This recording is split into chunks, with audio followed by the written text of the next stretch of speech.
খরচ কমিয়ে ২০২৫ সালে হজ প্যাকেজ ঘোষণা। ২০২৫ সালে হজ প্যাকেজ ঘোষণা করেছেন অন্তর্বর্তীকালীন সরকারের ধর্ম উপদেষ্টা আফম ডক্টর খালিদ হোসেন। সাধারণ হজ প্যাকেজ একের মূল্য ১,০৯,১৪৫ টাকা হ্রাস পেয়েছে।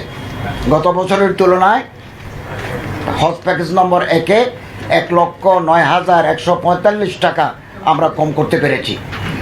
২০২৪-এর তুলনায় সাধারণ হজ প্যাকেজ 2-এর মূল্য ১১,৭০৭ টাকা ৬৮ পয়সা আমরা হ্রাস করতে পেরেছি।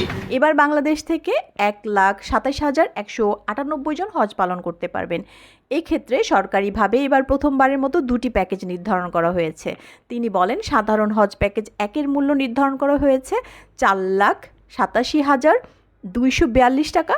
সাধারণ হজ প্যাকেজ 2-এর মূল্য নির্ধারণ করা হয়েছে 5,75,680 টাকা।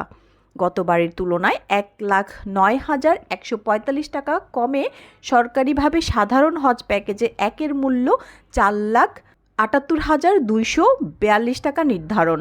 হজ ব্যবস্থাপনায় যুক্ত নয় এমন কাউকে সরকারি টাকায় হজে নেওয়া হবে না। হজের 2টি প্যাকেজের একটি পবিত্র কাবা শরীফ থেকে 1 থেকে 1.5 কিলোমিটারের মধ্যে যারা থাকবেন তাদের জন্য, আরেকটি কাবা শরীফের 2.5 থেকে 3 কিলোমিটারের মধ্যে যারা থাকবেন তাদের জন্য। 2টি প্যাকেজেই গত বছরের চেয়ে খরচ কমেছে। এমন আরও গুরুত্বপূর্ণ নিউজ পেতে চোখ রাখুন করসেল বাংলাদেশ ইউটিউব চ্যানেলটিতে।